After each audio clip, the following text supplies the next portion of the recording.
Aqui está prestes a começar. Tá Aí gravando é, já. já começou já. Fechou. Você quer começar a apresentar, André? Apresenta aí depois nós apresenta as ideias que temos pro avião, né? Aí fala do corte e vai fluindo com nós que tá aqui. Beleza. Ah, bom, a ideia aqui é eu tentar apresentar primeiro, falar rapidamente aqui sobre o regulamento em relação à competição de projeto, né? Bem simples, bem rápido mesmo. E aí já pular para o relatório, que é o que eu fiz. Foi o que eu fiz. E também pegar contribuições de vocês, né? No final da apresentação, para tentar melhorar, corrigir alguma coisa e tal. Beleza? Beleza. Vocês estão vendo minha tela aí? Sim. Sim. Bom, esse daqui já é o relatório, mas depois eu venho para ele. Vou começar pela, pela competição de projeto, né? Esse daqui é o regulamento da competição, né? Como eles falam, tem a competição de projeto e a competição de voo, né? E os relatórios, eles são divididos nessas áreas aqui, ó. O que nos interessa é estruturas e ensaios estruturais, né? Que vale 30 pontos, 20 de relatório e 10 de plantas, né? Aí eu vou já para a distribuição de assuntos. Cada relatório tem os assuntos que devem ser abordados, né? E no nosso caso, que é o relatório de estruturas e ensaios estruturais, temos que fazer a apresentação das análises de resistências das estruturas, avaliação da resistência das juntas estruturais primárias, avaliação de elementos finitos, avaliação de margens de segurança, avaliação das deflexões das estruturas, apresentação de ensaios de materiais, apresentação de ensaios estruturais e decisões tomadas no projeto pela equipe para a otimização da estrutura e redução do peso vazio, tá? O que eu fiz aqui são as avaliações em elementos finitos, tá? O relatório, ele tem um número máximo de palavras, né, que é 3.000 palavras pro caso do relatório de estruturas. Tem aqui até que nesse regulamento tem. Então, a minha ideia aqui foi fazer um relatório bem simples, né? Um relatório, um relatório bem conciso para que não fale demais e acabe faltando espaço para vocês falarem dos outros temas, tá? Aqui eu já estou usando o template oficial da competição, né? Que eu peguei o template lá do Overleaf, que a competição disponibiliza, e já fiz aqui, já fiz nesse template, né? Se quem quiser, posso até mostrar lá no Overleaf para vocês entenderem. Não sei se alguém aqui já trabalha, já trabalhou, sabe como é que funciona, mas eu posso mostrar também, tá?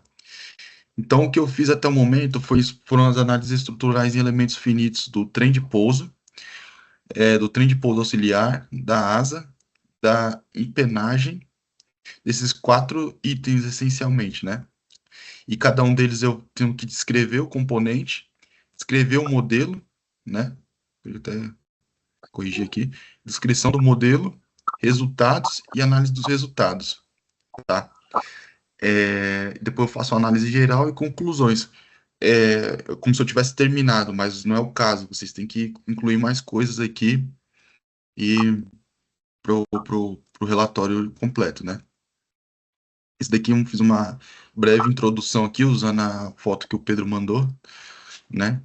E eu já vou começar aqui para análise estrutural do trem de pouso, né? O que a gente faz é quando a gente começa uma análise estrutural, primeiro ponto é você entender o funcionamento do componente em questão, né?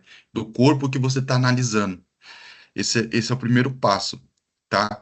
Porque a partir daí você consegue criar o seu modelo, porque o seu modelo ele é uma simplificação da realidade, né? Quando você faz um modelo de elementos finitos, um modelo digital, você não consegue simular tudo, é inviável você simular tudo, né? Então, você precisa fazer simplificações, né? Só que tem que ser simplificações baseadas na realidade, né? Tem que ser são hipóteses de trabalho, e essas hipóteses, elas têm que ter algum fundamento, né? Então, quando você começa faz um modelo de elementos finitos, você começa a fazer essas simplificações baseadas no seu conhecimento de aplicação daquele corpo, entendeu? Então, no caso aqui, para fazer a análise do trem de pouso, que eu decidi utilizar somente essa chapa, né, de alumínio aqui, que vocês estão vendo, né? E a ideia aqui do meu modelo, a ideia do modelo aqui é o seguinte: eu apliquei um carregamento aqui nessa face de 14 quilos. Como é que eu fiz isso? Eu usei uma pressão distribuída aqui em toda essa região. Então, peguei a área e dividi pelo peso de toda a aeronave, né? E apliquei nessa face aqui. E aqui os dois furos, né? Os dois furos que são usados para colocar barra roscada, eu considerei engastado. O que isso significa? Que a face do furo, a gente bloqueia todos os movimentos relativos a essa face. Entendeu? Então, os elementos dessas duas faces aqui, eles estão impedidos de se movimentar, né? Na simulação. Por que que eu fiz isso?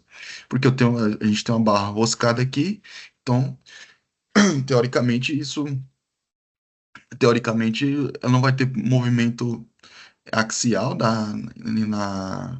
em relação à barra e nem transversal em relação à barra, né? Então, por isso que eu utilizei essa condição de contorno, tá?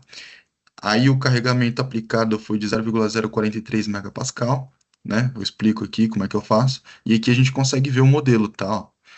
Tá engastado, né? E aqui a gente vê a aplicação da carga, tá? Nessa condição a gente observa. Será que consigo dar zoom aqui? Deixa eu ver.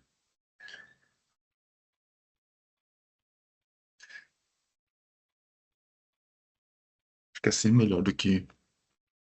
Ó, nessa condição aqui a gente observa que o deslocamento máximo é 2,2 vezes 10 a menos 1 milímetro, ou seja, 0,2 milímetros, que acontece justamente aqui, tá? A tensão de Vollmisse máxima, que não dá para ver, mas é 86 megapascal, que ela acontece justamente aqui na região de engastamento, né? Que era o esperado, tá? E o coeficiente de segurança máximo, né, é 6, não, que é justamente aqui. 6 é isso aí, 6. Se eu não tô. Tá? Então, mas acho que para vocês entenderem é o seguinte: o que é uma tensão de von Mises? Não sei se todos vocês aqui são da mecânica, já tiveram resistência dos materiais, né? Quando a gente aplica um carregamento num corpo, né? Esse corpo ele tende a ficar em equilíbrio, né? Ou seja, parado. Tá?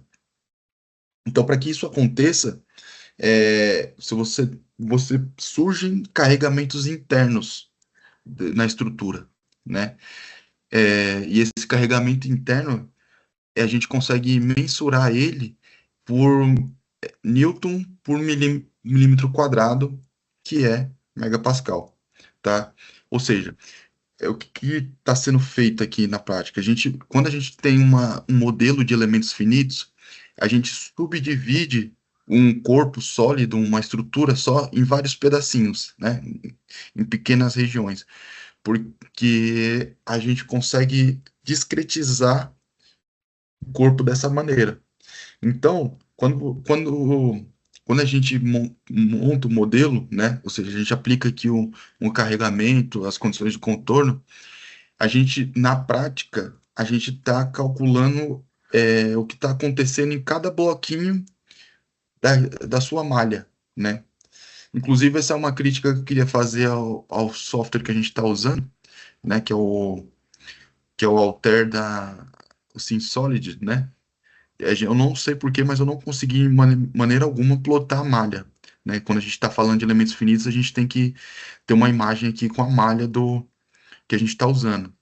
Mas o OptiStructure, acho que dá para plotar a malha, né? O SimSolid eu não consegui, tá? Mas isso aqui é só um parênteses, tá? Então, assim, cada elemento da sua malha vai estar sofrendo uma tensão, né?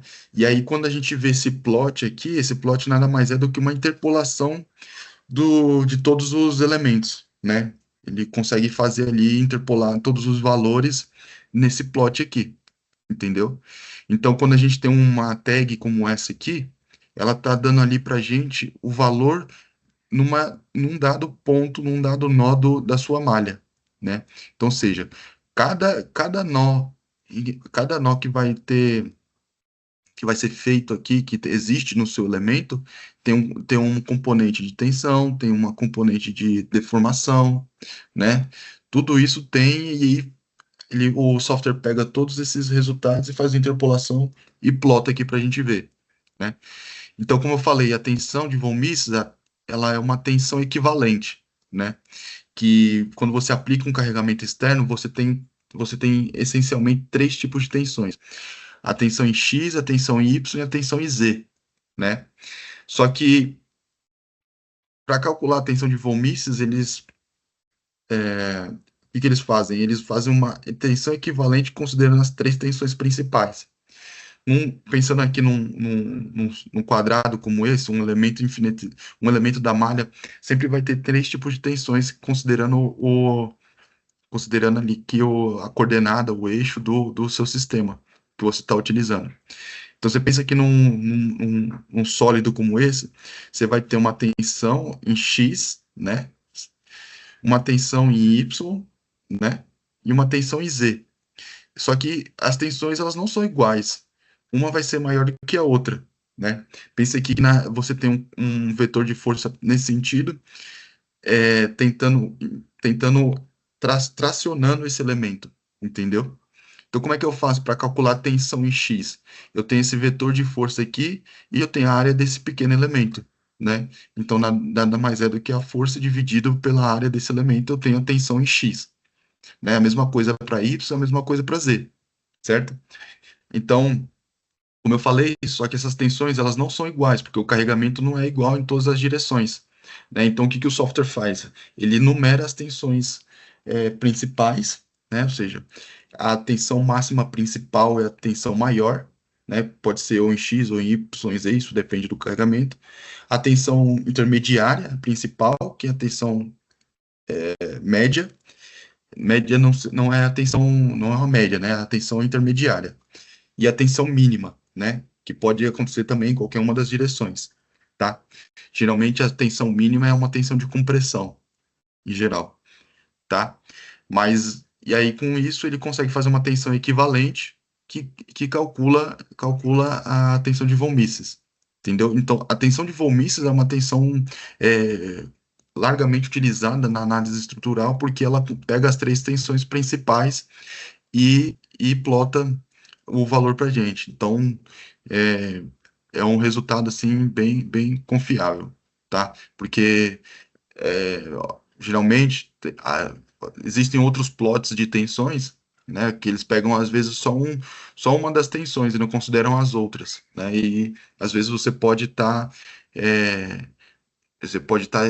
deixando de lado algum componente importante. Pessoal, se vocês quiserem tirar dúvida, quiser falar comigo, pode me interromper, beleza? Tranquilo, tranquilo, André. Bom, então continuando, eu só queria dar um breve comentário sobre isso, porque o Pedro já me falou que acho que nem todo mundo aqui é de estruturas, né? É da mecânica, então quis dar uma introdução bem simples aqui, bem rápida sobre isso, tá? Então, voltando aqui para o modelo, né? A tensão máxima foi 86 megapascal, beleza? Bom, aí o coeficiente de segurança. O coeficiente de segurança mínimo, que é o que nos interessa quando a gente está olhando, deu 2,8. O que é o coeficiente de segurança? Bom, quando a gente está estudando uma estrutura, né, está avaliando se essa estrutura ela vai se comportar adequadamente para minha aplicação, né? Eu preciso saber se ela não vai sofrer nenhum dano, ou seja, se ela não vai sofrer nenhuma deformação permanente, né? Devido ao carregamento aplicado, né? Então, o que muitas vezes a gente vê nas simulações um plot do coeficiente de segurança. O que isso significa? Significa que a tensão nesse ponto ela é 2,8 vezes menor que a tensão de escoamento. O que é a tensão de escoamento do material, né? No caso aqui eu utilizei o alumínio. A tensão de escoamento é a tensão máxima que o material aguenta antes de sofrer uma deformação permanente, ou seja, antes de ir pro comportamento plástico, né? Então é isso que nos interessa. Quando a gente está fazendo um projeto mecânico, a gente sempre quer se manter na quer se manter na região elástica, ou seja, quando a gente aplicar um carregamento no corpo, após descarregado, ele vai voltar para sua configuração de referência, entendeu? Então, por isso que é importante a gente saber qual que é o coeficiente de segurança. Ou seja, significa aqui que se nessa região eu aplicar 2 vezes, 3 vezes mais o carregamento, né, se a tensão for 3 vezes maior nesse ponto, né, é, a, essa região ela vai sofrer uma deformação permanente, beleza? É, só lembrando, né, a tensão é o carregamento aqui do elemento, né? O carregamento que o elemento está sofrendo, ou seja, carregamento por unidade de área, entendeu? Bom, então vamos analisar aqui o que eu apresentei para vocês, tá? Bom, o que nos importa aqui na simulação é saber se ela vai suportar as condições de operação, ou seja, se ela vai sofrer algum dano durante a operação.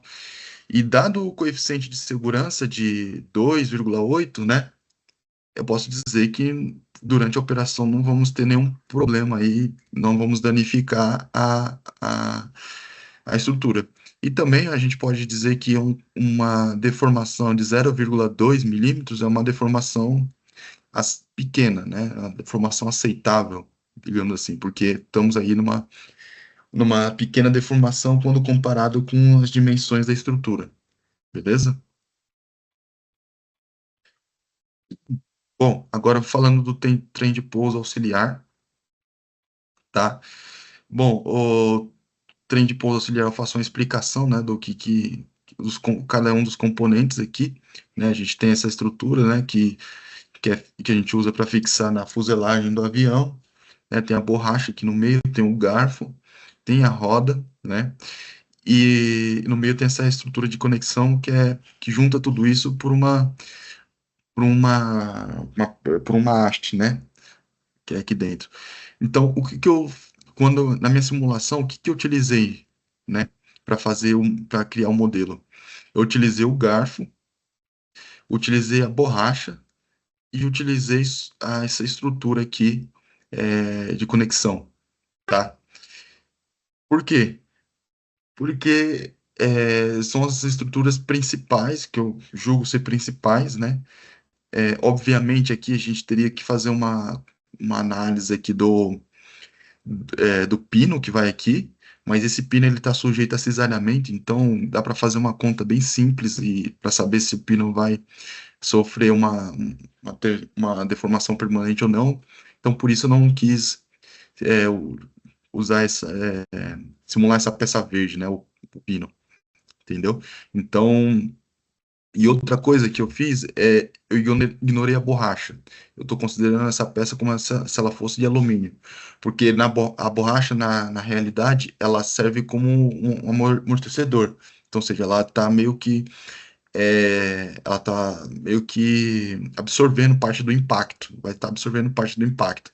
Isso faz com que seja uma situação melhor, né? Ou seja, quando eu troco isso daqui para alumínio, eu tô admitindo que não vai ter absorção do impacto, ou seja, todo o carregamento vai ter que ser suportado pelo garfo, entendeu? Que é uma hipótese mais conservadora do que a que nós estamos enfrentando na realidade. Quando a gente está criando um modelo, né? Quando você está criando hipóteses, se você não tem muita convicção de como o seu modelo vai operar, é sempre interessante você utilizar hipóteses conservadoras, tá? Então, o que que eu fiz? Eu peguei os 14 quilos e apliquei uma pressão distribuída aqui, né? Que peguei a área e dividi por 140 e deu uma pressão de 0,45 megapascal. Engastei esses dois pontos, né? E fiz as simulações. Tal. Aqui dá para ver o modelo, tal. Aqui dá para ver a deformação, não se assustem, porque eu usei um plot diferente. Na verdade, eu usei um plot para aumentar a deformação real, né? Só para aumentar, para entender bem o que está acontecendo, né? E a deformação máxima foi de 0,8 microns, né? Então é insignificante, tá? Mesma coisa aqui, a tensão de von Mises, tá? Máxima foi de 9 megapascal, né? O coeficiente de segurança mínimo deu 24 megapascal, né? Então, isso mostra que os resultados aqui estão para lá de satisfatórios, né? Estão longe de ter algum problema, algum dano nessa condição, né? Bom, agora falando da asa, tá? A asa é uma geometria bem um pouco mais complexa, né? Então, o que que eu imaginei fazendo aqui, né? Como que eu montei esse modelo? Bom, a gente sabe que a asa ela vai estar fixa por essa nervura aqui, né? Aqui vão estar os parafusos para fixar a asa na fuselagem, juntamente com essa longarina, né? Com essa barra que vai estar de um lado ao outro, né?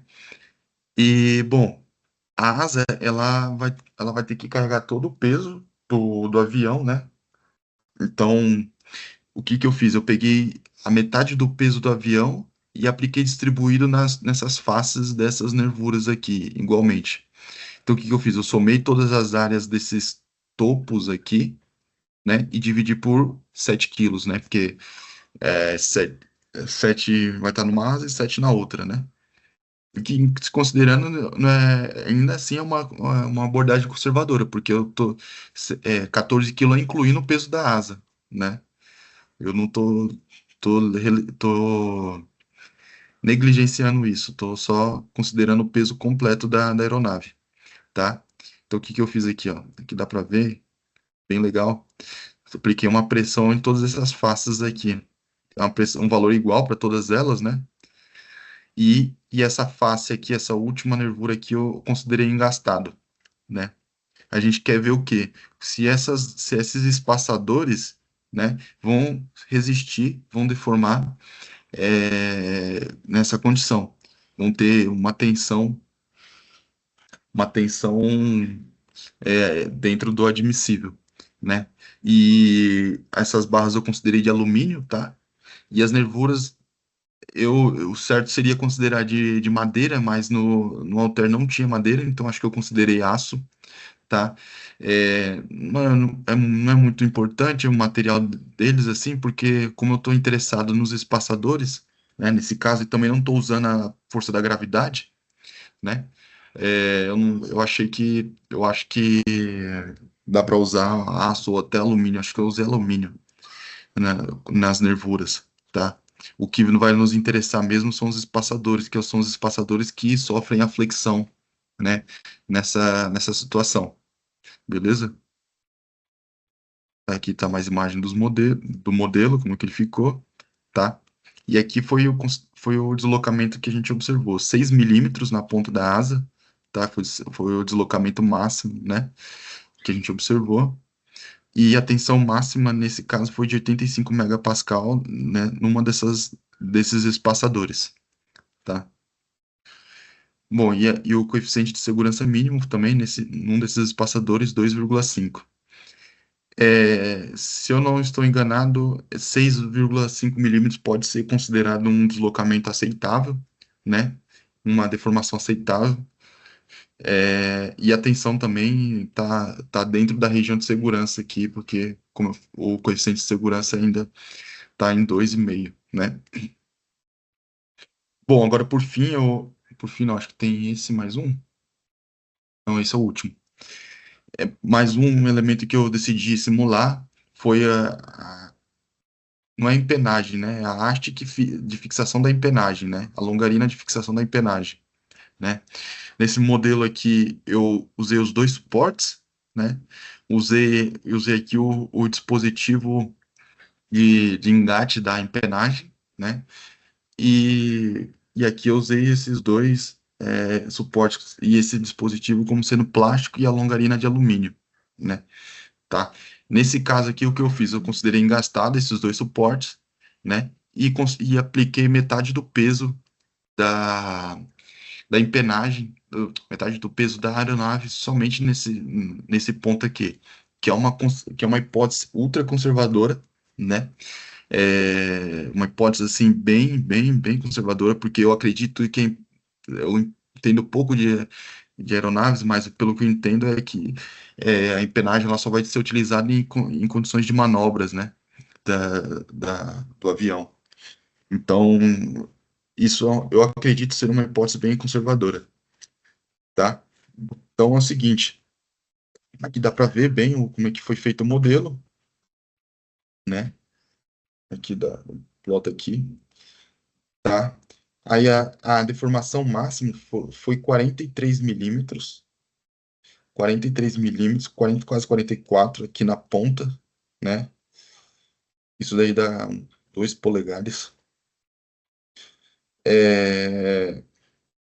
Aí a tensão máxima acontece aqui justamente no engaste, que é de 188 megapascal, né? E, o coeficiente de segurança deu 1,3 justamente aqui no suporte, tá? Bom, analisando esse resultado, a gente pode dizer que 1,3 é baixo, é considerado um coeficiente de segurança baixo. Porém, a gente está utilizando uma hipótese bem conservadora, tá? E uma maneira fácil de resolver isso é espaçar mais aumentar o espaço, né? Entre esses suportes, colocar esse daqui um pouco mais próximo aqui da empenagem, né? Que eu já vi lá na aeronave tem espaço para isso. Não sei se dá para fazer, mas eu vi que tem espaço, tá? Esse daqui seria uma forma de resolver isso, entendeu? Bom, acho que esse daqui foi a última apresentação, tá? Não usei muita coisa, tá? Só para vocês verem. A gente pode, só para finalizar aqui, a gente pode falar que os resultados, no geral, todos eles estão numa situação satisfatória, né? Com, levando, só temos que ter atenção ali na longarina que prende a empenagem. É importante talvez dar uma atenção nela, mas no geral, todos os componentes atenderam muito bem os critérios. Oxi, peraí.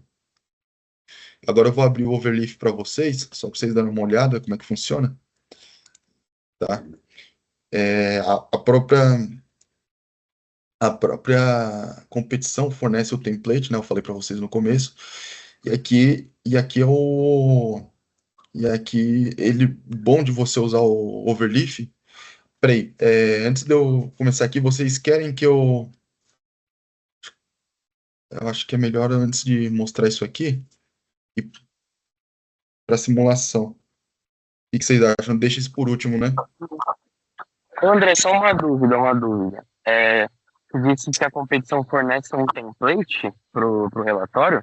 É. Por que que não tá funcionando?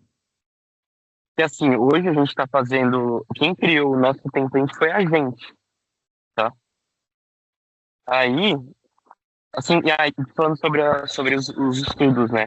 Cara, achei ótimo, assim, eu vou bora incorporar no nosso relatório agora.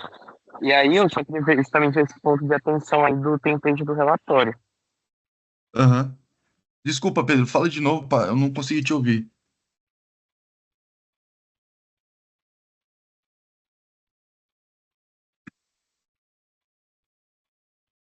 Pedro?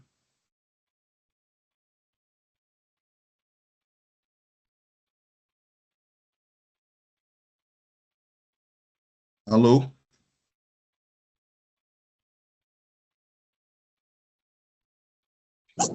Eu acho que não tá saindo nada, mano.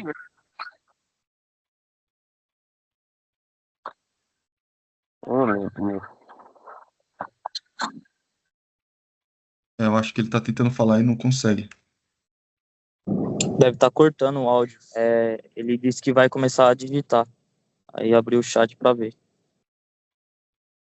Mas o que vocês acham? Continuo falando aqui do relatório ou vou para simulação? Mano, eu acho o relatório interessante. Como eu falei pra você que eu tinha dúvida se nós apresentaríamos dois relatórios ou um só, como vai ser só um, eu acho importante nós pegarmos essa parte que você fez e inserir ela no relatório que nós temos no nosso Drive. Aí isso eu posso fazer com você depois para, tipo, para não atrasar muito a gravação, ela não ficar muito extensa. E aí você parte para a questão da análise estrutural. E essa Tá, questão do overlay eu achei interessante também. Porque é uma parada que nós não sabíamos. tá. Beleza, então, beleza, eu vou falar bem rápido aqui, não vou esticar muito no relatório. A gente pode falar em particular depois. Tá. Sim, como eu falei, a competição, ela fornece o template, tem que ser nesse. Pelo que eu me lembro, eu li todo o regulamento do SAI e ele tá, ela fornece aqui, ó, vou mostrar, acho que deve estar aqui num, deixa eu ver, deve estar aqui, requisitos comuns para todas as classes. Não, peraí, relatório, deixa eu ver, ó, aqui o número de palavras que eu falei, tá vendo, ó, 3.000 palavras, isso é importante, tá? Número de palavras, aqui, ó, a comissão técnica disponibiliza um template no LaTeX, que é o template que eu estou usando.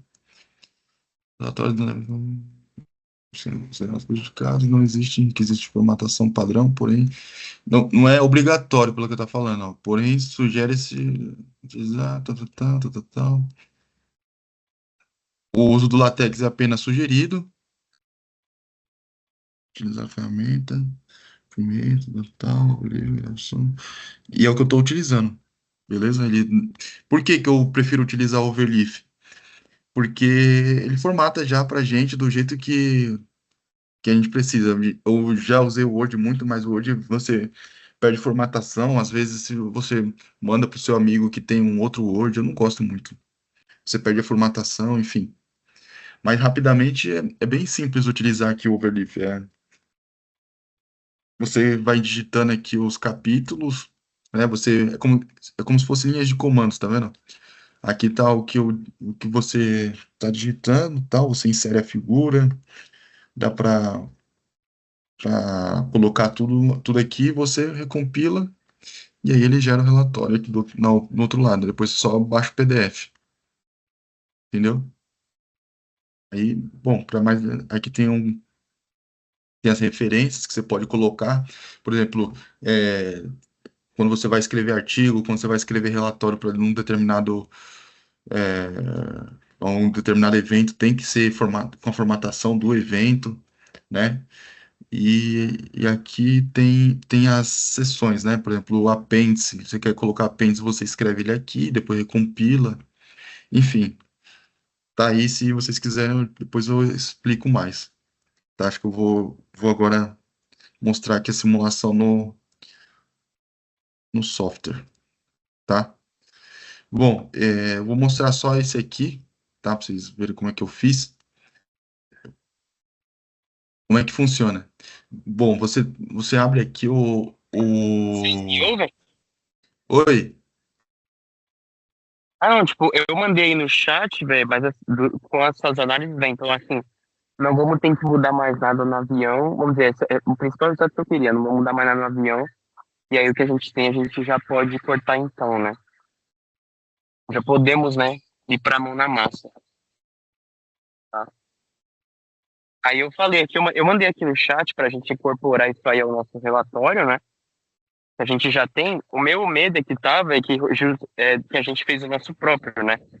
Mas aí como é sugerido, mas beleza, o nosso a gente fez e ele tá no. A gente, né, tomou cuidado para essa parte de formatação, mas beleza, André. Mas eu estou aqui ouvindo vocês, tá? beleza. Continua. É, bom, vou mostrar aqui para vocês como é que eu fiz a simulação, né? Nesse caso específico, por exemplo, tá? Como é que funciona? Você vem aqui, ó. Quando você for abrir, a tela vai estar tudo em branco. E o primeiro passo é você vir aqui, ó, importar. Aí no meu caso aqui, ó, aqui tem todos os arquivos .step, né? Aí, inclusive, tá aqui alguns arquivos que vocês me mandaram, que eu peguei lá no Drive. Aí você abre o arquivo aqui e aí ele já aparece a estrutura para você, tá? Bom, com o arquivo aqui, o primeiro passo que você tem que fazer é atribuir um material para ele, né? Você pode vir aqui, atribuir o material por aqui, né? Pode atribuir o material por aqui, eu utilizei o alumínio, mas você vem aqui na biblioteca de materiais, eles têm alguns materiais, não tem muitos, mas tem. Então, os principais materiais estão aqui, tá? E aí, depois que você atribui materiais, você tem que aplicar os apoios, né? Ou seja, como é que a estrutura vai estar fixa. Aí você vem aqui, ó, tá vendo essa imagem aqui? Primeiro você tem essa setinha aqui, ó, são várias coisas aqui, né? Essa setinha, ela significa uma força pontual. Aí você tem essas outras aqui, que são várias setinhas, né? Que é uma pressão, foi o que eu utilizei. Aqui você aplica um torque, né, nesse setinha rodando aqui. Aqui embaixo são apoios, né? E que é o que eu utilizei. Você vai clicar nesse apoio, aí você vai, por exemplo, se quiser colocar um apoio aqui, o que que você vai fazer? Você clicou lá, ó, você clica aqui nessa face. Pronto, criei o apoio. Aí ele aparece já aqui, ó. Já aparece aqui na sua árvore, ó, apoio 8. Entendeu? Pronto, tem um apoio aí. Aí você vai vir aqui no apoio, ó. Aqui ele te dá mais detalhes, né? Ele está te perguntando se esse apoio permite translação em Z, ou seja, se ele pode subir ou descer em Z. E aqui ele pergunta se ele pode rotacionar em Z, pode girar nesse eixo, né? Essa é uma forma também se você quiser alterar. No caso aqui, quando eu coloquei, ele não é permitido nenhum desses dois movimentos. Ele está bloqueado todos os graus de liberdade nesse caso. Tá? Vou deletar aqui. Bom, aí se eu quiser aplicar agora uma pressão, você clica aqui em pressão. Aí você, sei lá, vou selecionar essa face aqui, ó. Você aplica a face. Aí automaticamente ele já aparece aqui. Você pode digitar o valor que você quiser, ou dando Enter, ela aparece aqui, ó, pressão. Aí você pode digitar também, mudar a direção, etc e tal. Beleza? Bom, feito isso, basicamente, nesse caso, foi o que eu utilizei para fazer as simulações, né? Mas você pode mexer nos contatos, aplicar um deslocamento já conhecido, né? Você pode aplicar aceleração da gravidade, uma rotação angular, contatos você utiliza para quando você vai é, simular mais de um corpo, mais de um elemento, né? Mais de um componente na mesma simulação, tá? E geralmente eles faz os contatos automaticamente, então você não precisa muito se preocupar com isso, tá? Bom, e aí depois feito isso, você viu que tá tudo aqui engastado, tem a força, né? E, e você já aqui no caso, uma das coisas que tem que se preocupar é com a geração de malhas, né? Que geralmente você pode fazer aqui, ó. Você seleciona a face, aí ele vai te perguntar qual que é o tamanho mínimo da malha. Você pode falar 1 milímetro ou menos que isso. Aí você criou, ele aparece aqui. Só que, como eu falei, eu não consigo gerar a malha aqui de jeito nenhum. No Optic Structure, você clica aqui e ele gera a malha. Mas no nosso caso, nesse software aqui especificamente, não sei como é que faz isso. Bom, aí É que, feito André, isso. se eu não me engano, vocês estão me ouvindo aí, né? Aham. Tem um software da Altair que ele não gera malha, tipo, não gera mesmo, tá? E aí, por isso, ele até, vamos dizer, ele requisita menos o PC. Não sei se o Inspire é a mesma coisa, tá?